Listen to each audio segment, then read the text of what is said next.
분실물 광고 속단서. 윌리엄 넬슨 태프트 미스터리. 빌 퀸이 저녁 신문을 옆으로 밀치면서 짜증, 그리고 동일한 비율의 혐오감이 뒤섞인 몸짓을 취했다. 도대체 왜 그런 것일까? 그가 짜증스러운 어조로 스스로에게 물었다. 왜 어떤 바보들은 아무것도 배우지 않는 것일까? 아마도 그것은 그들이 바보이기 때문이겠지. 내가 넌지시 말했다. 이번에는 무슨 문제야? 이걸 좀 봐. 전직 비밀 첩보국 요원이 신문을 다시 들어올리더니 첫 번째 페이지의 짧은 기사 하나를 지그시 가리켰다. 그 기사의 머리글에는 새로운 $50 위조 지폐 발견 이라고 쓰여 있었다. 그래. 내가 동의했다. 실제 지폐를 충분히 확인하지도 않고 그것을 모방하겠다고 덤벼들 정도로 멍청한 사람들이 언제나 존재하지. 하지만 아마도 이번 것은 아주 교묘하게 위조되었나 보군. 확인하지 않았다고 해서 멍청하다는 것이 아냐. 빌 퀸이 내 말을 받아쳤다.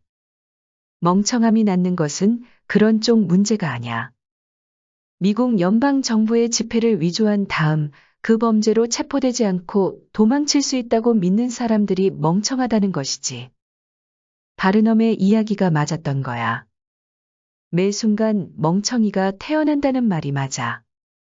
경마장에서 도박을 하거나 주식시장에서 사기를 치는 사람이 아니라면 생계를 위해서 위조 지폐를 만들어.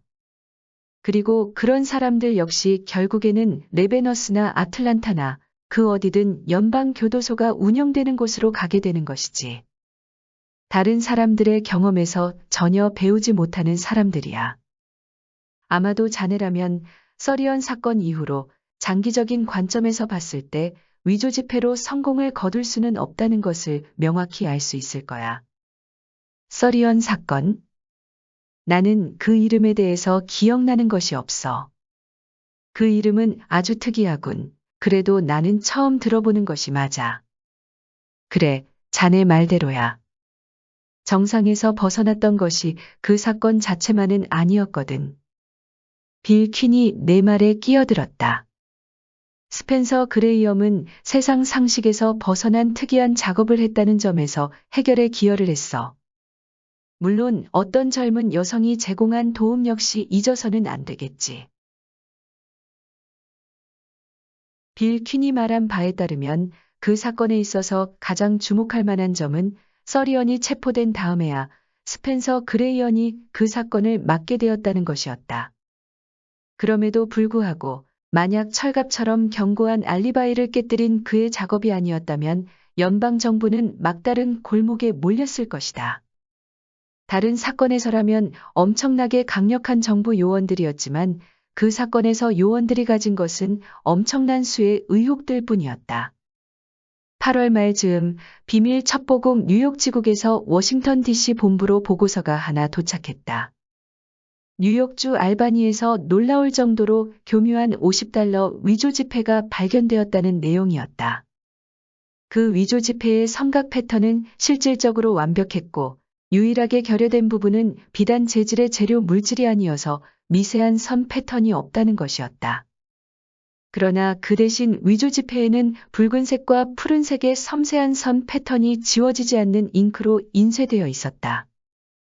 최종적으로 처리된 위조 지폐가 충격적일 정도로 훌륭했기 때문에 은행 창구 직원의 살쾡이 같은 눈이 아니었다면, 그리고 은행의 숙련자들이 가지고 있는 고도로 발전된 촉감이 아니었다면 그 위조 지폐는 단 한순간의 망설임도 없이 진짜 지폐와 교환되었을 수 있었다.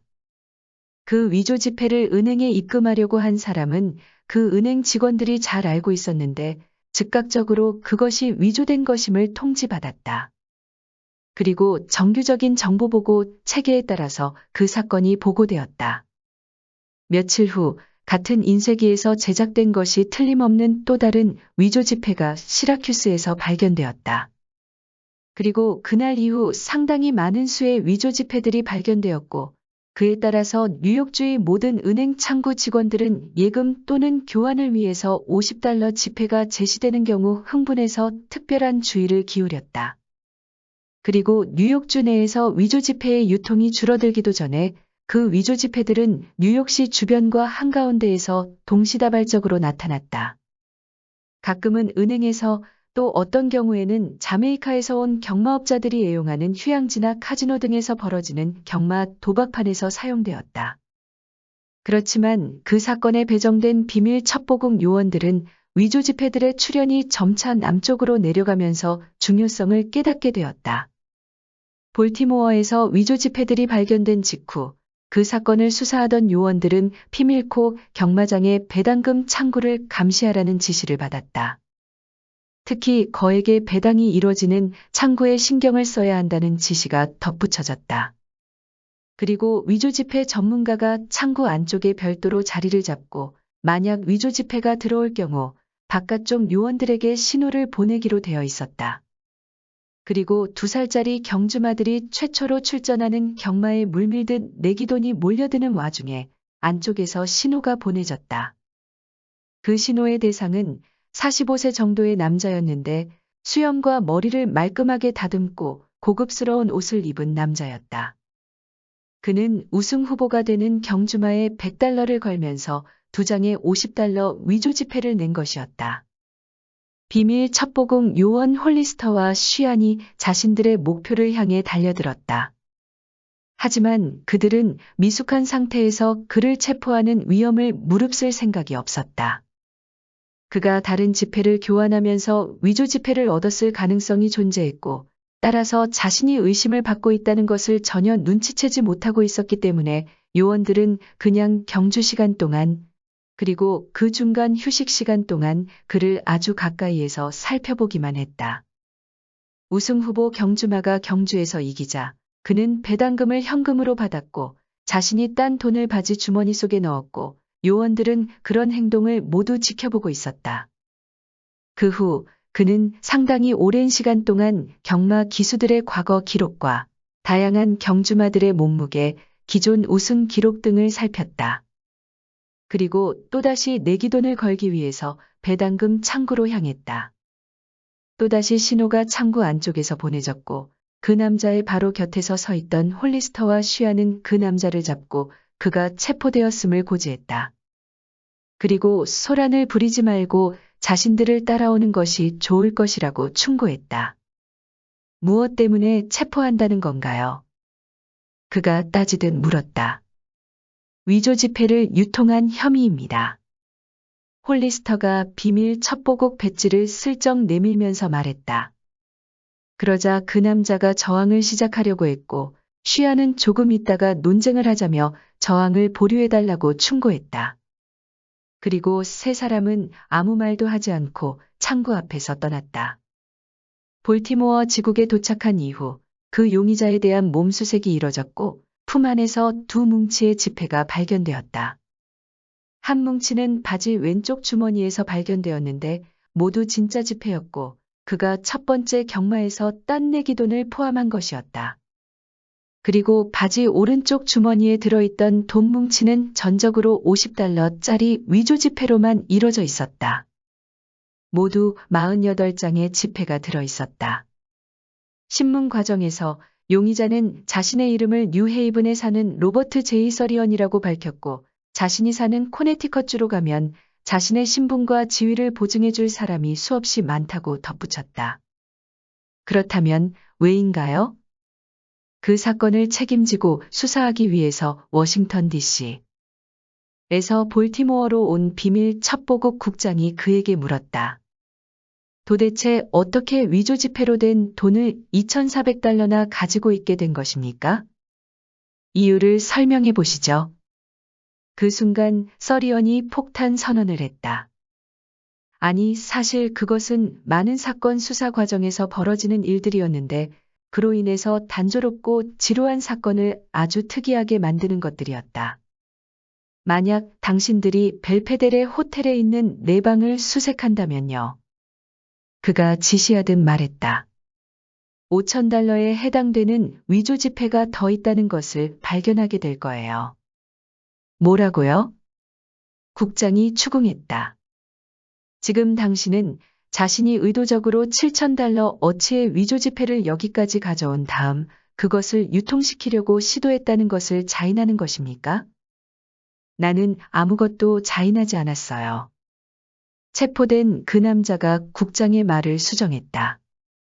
지금 당신 스스로가 말한 것은 당신들이 나의 의지에 반해서 나를 수색했고 그 결과 발견한 50달러짜리 지폐가 가짜라는 것뿐이에요. 나는 당신의 말을 그대로 믿어요. 하지만 지금 여기 지폐들이 모두 가짜라는 전제하에 지금 내가 당신에게 말하고 있는 것은 호텔에 있는 내 방에 가면 그런 지폐가 100장도 더 있다는 것일 뿐이에요. 그렇다면 당연히 당신은 그 지폐들이 어디에서 왔는지 말할 용의가 있습니까? 국장이 넌지시 달래듯 말했다. 국장은 서리언의 표면적인 솔직함 아래 뭔가가 숨겨져 있다는 것을 느끼고 있었다. 당연하죠. 나는 그것들을 그냥 얻게 되었어요. 낡은 수법이군요. 국장 옆에 서 있던 요원 하나가 코웃음을 쳤다. 낡은 수법의 알리바이기도 하고 그것을 증명하는데 꽤나 고생을 해야 하는 수법이기도 하죠. 혹시 당신들은 어제 신문을 한 부 가지고 있나요? 서리언이 물었다. 전날 발행된 저녁 신문이 신문실로 전달되었고 그가 재빨리 분실물 광고란을 펼쳤다. 그리고 바로 위에 있는 광고를 하나 가리켰다. 습득, 상당한 규모의 돈이 담긴 봉투를 습득하였음. 원주인은 벨페데레 호텔의 로버트 제이 서리언에게 증거를 가져오면 받아갈 수 있을 것임. 여기 있군요. 그가 광고를 큰 소리로 읽은 다음 말을 이었다. 당신이 지금 위조 지폐라고 부르는 돈을 발견한 다음 내가 이 신문에 낸 습득물 광고죠. 어디에서 이 돈을 발견했습니까? 그제 저녁 펜실베니아 기차역에서 발견했어요. 나는 뉴욕에서 막 도착했는데 승객 대기실에 줄지어 설치된 의자들 중 하나의 아래쪽에서 그 봉투를 우연히 보게 되었어요. 나는 그냥 그것을 살펴보려고 집어들었고 자세하게 살피다가 그 안에 150장의 50달러 지폐가 들어있다는 것을 보고 깜짝 놀랐어요. 모두 새 지폐더군요. 당연히도 나는 법적인 주인에게 돌려줄 때까지 내가 가지고 있어야 되겠다고 생각했어요. 그리고 그 봉투를 들고서 호텔로 갔고 바로 신문에 습득물 광고를 냈어요. 다음 날, 그러니까 어제 오후 나는 경마장에 갔는데 불행히도 그리고 너무 늦게도 내가 가지고 간 현금이 그 봉투 안에 돈밖에 없다는 것을 깨달았어요. 그래서 그 지폐 몇 장을 사용해서 경마를 했고 이겼어요. 그리고 약간 미신적인 생각에 휩쓸린 나머지 나는 다시 그 지폐로 계속 경마에 돈을 걸어야겠다고 생각했어요. 바로 그것이 오늘 오후 내가 그 봉투 안 돈을 사용하게 된 이유예요. 그러니 생각해봐요. 지금 호텔 내 방으로 가면 당신들은 원래 봉투 안에 있던 5,000달러 어치 지폐를 찾을 수 없을 거예요. 왜냐하면 그 돈 일부는 어제 내가 경마에서 딴 돈의 배당금이니까요. 그 배당금으로 원래 돈에서 내가 사용한 지폐를 벌충했거든요. 하지만 내가 원래 발견한 지폐 대부분은 그 방에 있을 거예요. 당신 말에 의하면 국장이 다른 방향을 공격해 보기로 결정하고 말했다. 당신의 이름은 서리언이고 코네티컷주 뉴헤이븐에 살고 있다고 했습니다. 직업은 뭡니까? 문구업을 하고 있어요. 던 앤드 브래드 스트리트 상업 명부를 조회해보면 내 사업의 평가가 아주 좋다는 것을 알 수 있을 거예요. 내 자본금이 그리 크지는 않지만요. 게다가 더 중요한 것은요. 그 순간 그 남자의 목소리가 거의 공격적으로 변했다. 뉴 헤이븐의 어떤 은행을 가든 아니면 상공회의소를 가든 내 보증을 서줄 거예요. 나는 거기에서 10년의 사업 이력을 가지고 있고 그전에는 매사추세츠주 로웰에서 10년을 일했어요. 그건 역시 상세한 조사를 해봐요. 그리고 그 점에 있어서는 그가 옳았다. 우선 그의 호텔 방을 수색한 결과 커다란 사무용 서류 봉투가 발견되었고 그 안에는 그가 언급했던 총액의 지폐가 들어 있었다. 그리고 위조 지폐와 진짜 지폐가 섞여 있었다. 두 번째로 비밀 첩보국 뉴헤이븐 지국으로 정보를 보낸 회신이 돌아왔다. 앞서의 문의 정보에서 묘사된 로버트 제이 서리언은 지난 10년 동안 성공적인 문구 사업을 운영해 왔음. 재무 상태 및 신용도 역시 훌륭함. 넓은 범위의 친구들을 가지고 있으며 그들 모두 그의 인격과 정직에 대해서 보증하고 있음. 이후 그 회신 정보가 워싱턴 DC로 전달되었고 국장 역시 본부로 귀환했다. 이후 스펜서 그레이엄에게 국장실로 빨리 가라는 지시가 내려졌다. 국장실에서 그가 받은 지시는 서리언 사건을 책임지게 되었다는 것과 무엇이든 단서가 될 만한 것을 찾아내라는 것이었다. 지금 내가 자네에게 다시 강조할 필요는 없겠지. 국장이 말했다. 이 사건은 약간 민감한 사안이야. 우리 용의자는 상황에 몰려 의심을 받는 희생자일 수 있어. 혹은 그가 정말로 영악한 범죄자일 수도 있지. 물론 앞의 경우라면 우리는 지금 당장 그를 풀어주면서 깊은 사과의 태도를 취하고 모든 수사를 원점에서 다시 시작해야 하겠지. 이 사건은 궁극적으로는 재판정으로 가져가야 하고 그때 피고인 측의 기민한 변호사들이 들고 나올 가혹한 시험에도 견딜 수 있는 명백한 증거가 있어야만 돼. 물론 상대 측 변호사는 그 신문 광고와 서리언의 흠 잡을 데 없는 이력을 무죄의 중요 근거로 삼을 것이 분명하지. 만약 그런 경우라면 국장님, 왜 지금 위험을 무릅쓰고 있는 겁니까? 이 사건은 아직 신문에 보도되지 않았어요. 그런데 왜 서리언을 풀어주지 않는 겁니까? 그리고 그를 지속적인 감시 대상으로 두자고. 그리 나쁘지는 않은 생각이야.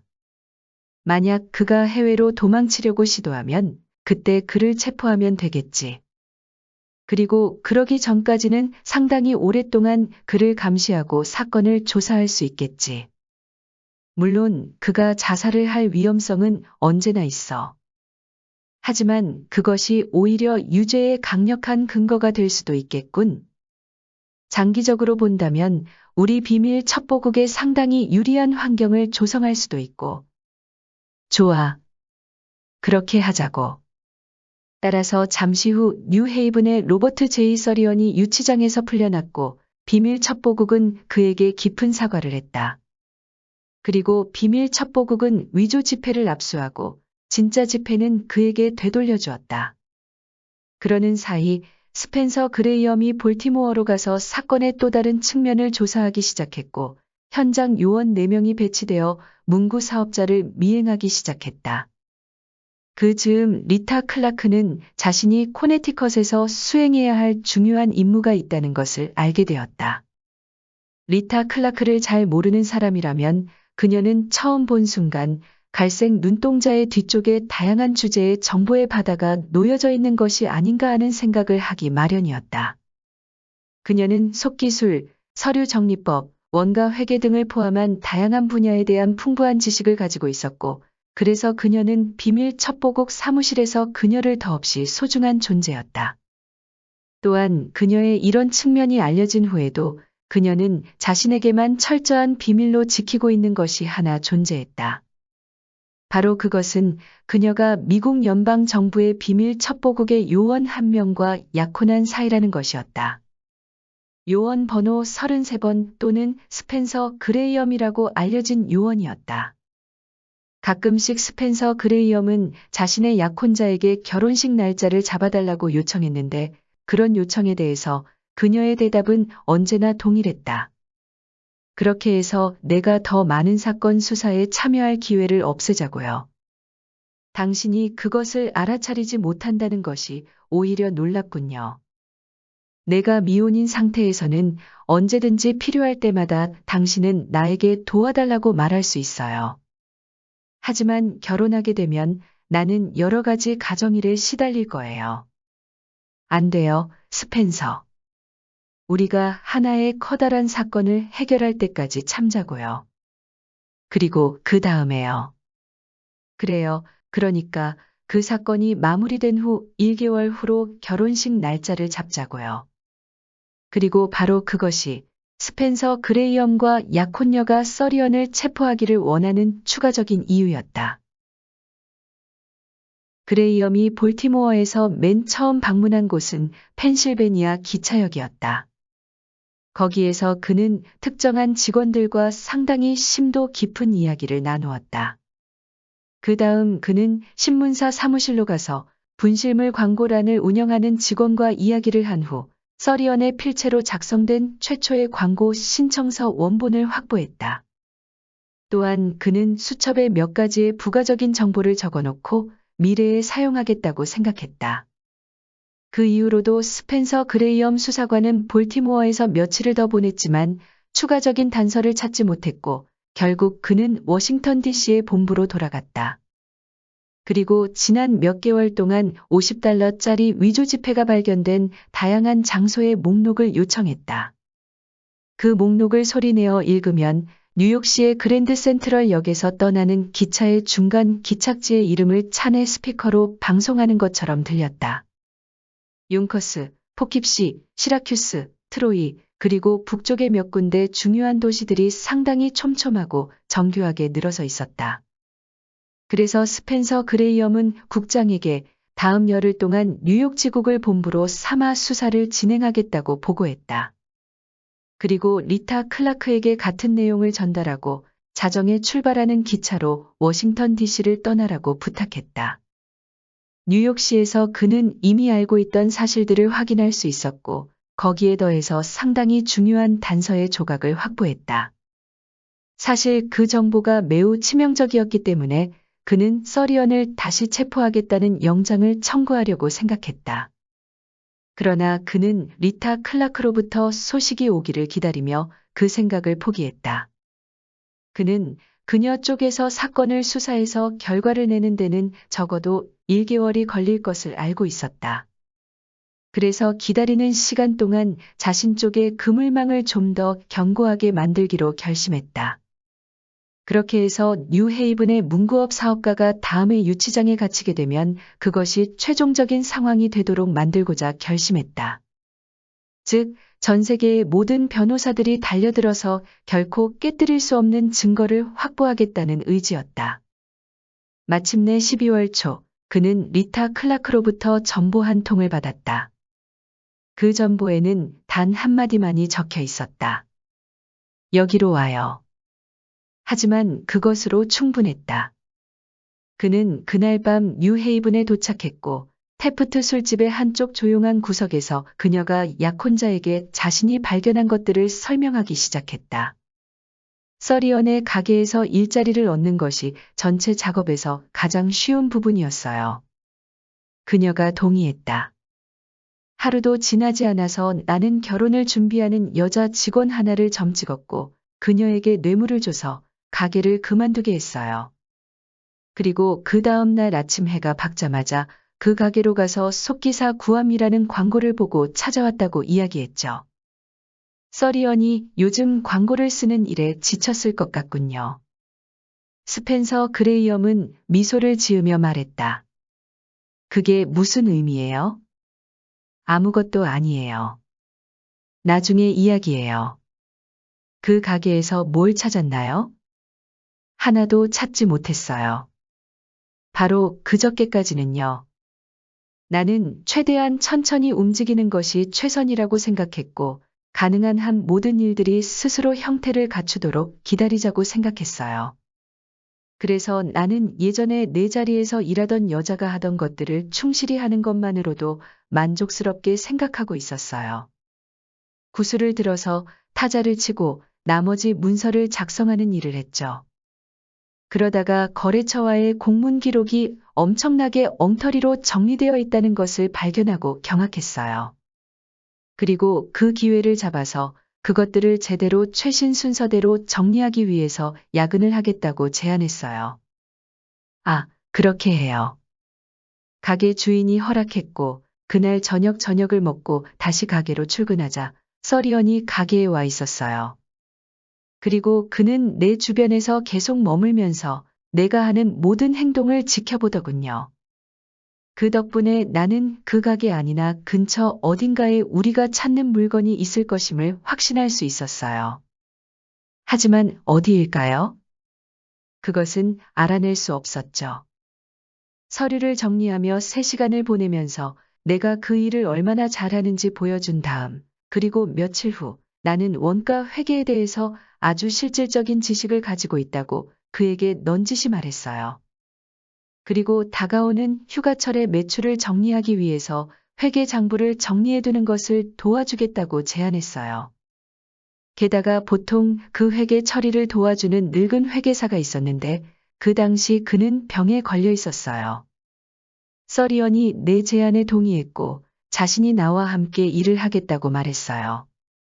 문제가 될 수 있는 회계 항목에 대해서 설명이 필요할 수도 있으니까 같이 일해야 한다고 말하더군요. 그리고 나는 그에게 이렇게 말할 생각이었죠. 그 가게 회계 장부에는 아무런 문제도 없다고 말할 생각이었어요. 모든 구매 항목이 제대로 기록되어 있기 때문에 핀 하나하나까지도 회계적으로 문제가 없다고요. 그리고 나서 나는 그에게서 충분할 정도의 신임과 인정을 받고 있다고 판단했어요. 그래서 그의 사업 영역 중에서 인쇄업 쪽의 회계 체계를 감독하는 것을 도와줄 수 있다고 말했어요. 구매량을 확인하고 지출을 감시하고 재고를 철저하게 관리하는 것 같은 일들을 도와주겠다고 말했어요. 그리고 약간은 놀랍게도 그는 내 제안을 거절하지 않았어요. 그의 말로는 내가 다른 분야의 회계 처리에 엄청나게 큰 도움을 줬기 때문에 인쇄업 쪽 회계를 감독하는 것을 부탁한다고 하더군요. 바로 그것을 통해서 내가 첫 번째 진정한 단서를 잡게 된 거죠. 적어도 단서라는 희망을 가질 수 있는 첫 번째 것이었죠. 인쇄업을 하는 장소는 가게 내 작은 방이었는데 항상 자물쇠와 빗장으로 보호되어 있었고 서리언은 거기에서 자신이 취미로 사진 현상을 하고 있다고 말했어요. 그리고 가게에서 오래 일했던 사람 한 명에게 왜 그 방을 그토록 신중하게 보호하고 있는지에 대해서 물어본 적이 있었어요. 그리고 대답은 서리언의 주장에 의하면 그 방에서 하는 사진 현상 작업 중 색채 사진 기술 측면에서 뭔가 대단한 것을 발견하기 직전이라고 했다더라고요. 하지만 그 발견 과정에는 시간이 상당히 오래 걸리고 그래서 그 과정이 방해받지 않아야 하기 때문에 그토록 엄중하게 방을 보호하고 있다고 했대요. 오늘 밤 나는 그의 색채 사진 처리 과정을 직접 볼 생각이에요. 뭐라고요? 스펜서 그레이엄이 외쳤다. 지금 당신 말은 그가 당신에게 이중으로 잠금 장치가 된 방을 보여주겠다고 했단 말이에요. 그래요. 적어도 그가 약속한 것은 그래요. 나는 뭔가 불법적인 것을 볼 것이라고 생각하지는 않아요. 아마도 모든 증거들은 제대로 숨겨져 있겠죠. 하지만 오늘 아침 나는 사진술에 관심이 있다고 암시했고, 그가 색채 사진술에 관해서 연구하고 있다는 것을 알고 있다고 말했어요. 그가 어떻게 반응하는지 알아보려는 것이 주 목적이었죠. 하지만 그는 눈썹 하나 깜빡이지 않고 태연하게 대답했어요. 최근에 굉장히 흥미로운 발견을 하는 중이에요. 그가 그렇게 말하더니 오늘 밤 그 발견의 정점에 도달할 수 있을 거예요. 만약 당신이 그 결과물을 보는데 관심이 있다면 그 방에서 9시에 만나도록 하죠. 사진 현상 과정을 같이 지켜보면 좋을 거예요. 라고 말했어요. 하지만 리타. 스펜서 그레이엄이 불만에 차서 말했다. 지금 오늘 밤 그가 당신을 제압할 수도 있는 상황이지만 거기에 가겠다는 말은 아니겠죠. 그녀의 첫 번째 반응은 커다란 웃음이었다. 그리고 그녀가 대답했다. 지금 무슨 소리예요? 그가 당신을 제압할 수도 있는 상황이라는 것이 무슨 소리예요? 그를 놀리듯 물었다. 지금 당신은 마치 멜로드라마에 나오는 남자 주인공처럼 말하고 있어요. 밤이 깊었을 때 그와 가게에 단둘이 있는 상황은 이번이 처음이 아니에요. 게다가 그는 하나도 의심을 하고 있지 않고 오늘 밤 계획은 놓치기에는 너무나도 좋은 기회예요. 내일 아침 여기에서 나와 다시 만나요. 8시 30분 정도가 좋겠어요. 그러면 서리언의 비밀의 방에 대해서 자세하게 이야기를 해줄게요. 뭔가 흥미로운 것이 있다는 전제하에서요. 리타, 나는 그럴 수 없어요. 스펜서 그레이엄이 논쟁을 시작하려고 했지만 그녀가 말을 중간에 끊었다. 나를 멈추게 하려는 건가요? 아니, 당신은 그럴 수 없어요. 게다가 이제 나는 서둘러야 해요. 벌써 9시 10분 전이군요. 내일 아침 다시 봐요. 바로 다음 순간 그가 알아차린 것은 그녀가 같이 앉아 있던 탁자에서 일어나서 술집 밖으로 빠져나가고 있다는 사실이었다. 리타가 서리언의 가게에 도착했을 때는 정확히 9시였다. 그는 그녀를 기다리고 있었다. 평소와 마찬가지로 정확한 시각에 왔군요. 그가 웃으며 말했다. 이제부터 외투와 모자를 그대로 쓰고 있는 것이 나을 거예요. 그 방에는 난방기가 없거든요. 그러니 당신이 감기에 걸리지 않았으면 해요. 지금쯤이면 사진 현상판이 모두 준비되어 있을 거예요. 지금 바로 거기로 내려가서 현상판을 살펴보도록 하죠. 문구업 사업가가 허공 높이 든 손전등이 밝히는 불빛의 인도를 따라서 그녀가 지하로 내려가는 계단을 내려가기 시작했다. 인쇄 작업을 하는 방은 지하실 한쪽 구석에 있었다. 그녀는 뒤쪽에서 서리언이 문을 닫는 소리를 들었지만 빗장을 걸고 자물쇠를 잠그는 소리는 듣지 못했다.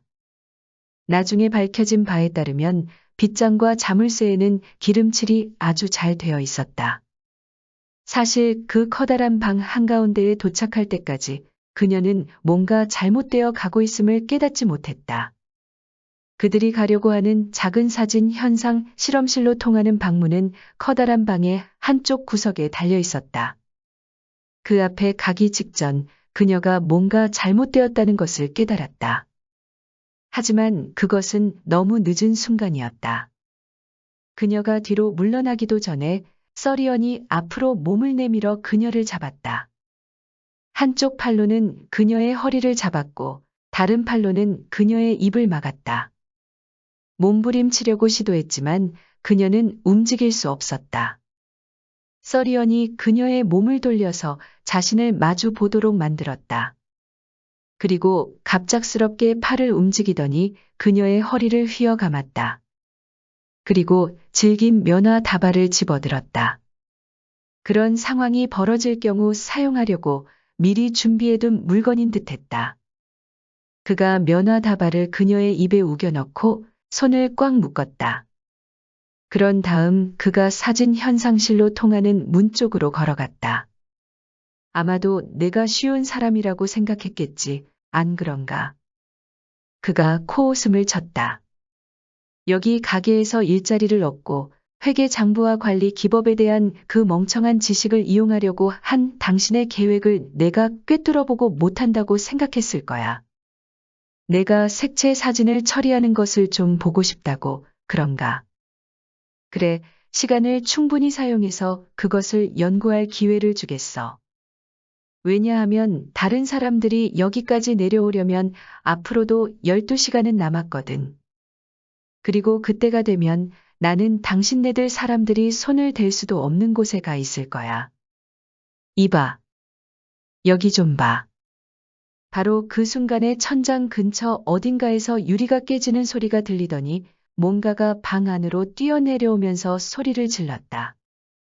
바로 그 형체가 단 2번의 도약을 하더니 서리언에게 닿았고 그를 벽까지 밀어붙였다. 그리고 사업용으로 매우 잘 어울리는 듯 보이는 자동권총의 총구가 그의 가슴에 바짝 붙었다. 그 모든 일들이 너무나도 빠르게 일어났기 때문에 리타 클라크는 겨우 몸의 균형을 잡고 주위를 둘러볼 수 있었다. 문구업 사업가가 머리 위로 손을 들고 있었고 스펜서 그레이엄의 총구가 그를 겨누고 있었다. 그랬다. 바로 그녀의 스펜서 그레이엄이었다. 이걸 받아. 첩보 요원이 재빨리 외치면서 주머니 칼을 꺼냈다. 그리고 저 여자의 손을 풀어줘. 허튼 짓을 하면 가만두지 않겠다. 지금 나는 아주 흥분한 상태라는 것만 알아도. 잠시 후 리타 클라크의 몸이 자유로워졌고 서리언이 다시 벽에 몸을 기대고 서 있었다. 저 사람 몸을 수색해봐. 스펜서 그레이엄이 지시하듯 말했다. 서리언에게 다가간 그녀가 다양한 물품을 꺼냈다. 그녀가 그 남자의 주머니에서 돈 뭉치와 열쇠, 보석을 꺼냈다. 스펜서 그레이엄은 그로 하여금 손을 내리라고 명령했고 그의 손에 수갑을 채우게 했다. 이번에는 다를 거야. 비밀 첩보공 요원이 선언하듯 외쳤다. 가짜 광고를 이유로 당신이 풀려날 일은 없을 거야. 물론 당신 친구들의 보증도 소용없을 거고. 상당히 교묘한 계획이었지. 체포될 경우에 대비해서 분실물 광고란에 광고를 싣고 그것을 근거로 가지고 있던 위조 지폐에 대한 변명을 만들어낸 것은 아주 영리했다고 인정해주지. 하지만 당신이 간과한 것이 몇 가지 있었어. 우선 당신이 뉴욕에서 오는 기차를 타고 볼티모어 역에 도착하기 몇 분 전에 우연히도 역 전체에 대한 청소와 정리 작업이 있었어. 그리고 그 작업을 했던 사람들은 모두 위조 지폐가 든 서류 봉투 크기의 물건을 본 적 없다고 증언했어. 그 다음 신문사의 광고 책임자가 증언을 해줬어. 자신이 당신 광고를 받은 것은 다음 날 정오가 지나서였다는 증언이었지. 다시 말해서 당신은 그 돈을 주운 즉시 광고를 한 것이 아니었던 것이지. 하지만 당신이 저지른 가장 큰 실수는 여기에서 그 놀이를 너무 자주 했다는 것이었지. 그가 뉴욕에서 발행되는 신문의 분실물 광고란을 주머니에서 꺼냈다. 당신이 볼티모어에서 한 광고를 그대로 복사한 광고가 있더군. 당신이 자메이카에서 체포될 경우 대비해서 흔적을 숨기려고 한 광고였겠지. 그리고 지금 내 주머니에는 당신 필체로 작성된 광고 원본도 가지고 있지. 하지만 도대체 어떻게 이토록 적절한 시간에 여기로 오게 된 거예요? 리타 클라크가 물었다. 사실 나는 당신이 여기 이 친구를 완벽하게 속여 넘겼다고 생각하지를 않았어요. 당신에게는 미안하지만 스펜서 그레이엄이 대답했다. 그래서 당신을 미행했어요. 그리고 서리언의 손전등의 불빛을 따라서 아래까지 내려왔죠. 당신이 나를 필요로 한 바로 그 순간에 어떻게 유리창을 깨고 들어온 거죠. 그런데 사실 내가 아직도 추측하지 못하는 것이 하나 있어. 비밀 첩보공 요원이 서리언 쪽을 향해서 고개를 돌렸다. 도대체 무슨 이유로 위조 지폐를 만들겠다는 생각을 한 거지? 그 이전에 당신 사업 기록은 아주 깨끗하더군. 그러니 인쇄업자로서 당신은 사업 기회를 찾는 것이 어렵지 않았을 거야. 그런데 동기가 뭐였지? 그리고 정확히 60초 동안 그 남자는 아무 말도 하지 않았다. 그러더니 이를 악물고 한마디를 중얼거렸다. 월스트리트. 아마도 그럴 수도 있겠다는 생각을 하기는 했지. 스펜서 그레이엄이 대답했다. 우선 당신을 감옥에 가둔 다음에 당신 방을 찬찬히 살펴보기로 하지. 나하고 같이 가보겠어요, 리타. 아니, 괜찮아요, 스펜서. 오늘 저녁은 이것이면 충분해요. 아, 그래요. 이건 한번 생각해 볼 필요가 있겠네요. 오늘이 12월 6일이군요. 그러면 1월 6일 우리 뭔가 해야 할 일이 있지 않겠어요? 그러면 두 사람은 결혼을 하고 그 이후로 영원히 행복하게 살았겠지. 빌 퀸이 말을 멈추자 내가 말을 이었다. 그래, 두 사람은 결혼을 했지. 그가 내 말을 교정해줬다. 하지만 나머지에 대해서는 말할 것이 없어. 물론 두 사람이 행복하게 살았다고 믿고 싶기는 하지. 어쨌든 리타 클라크는 자신이 충분한 경험을 했다는 것을 알았어. 그리고 한 사람의 아내에게 요구할 수 있는 것은 그 정도면 충분하지. 분실물 광고 속단서. 윌리엄 넬슨 태프트 지음. 위즈덤 커넥트 편엠.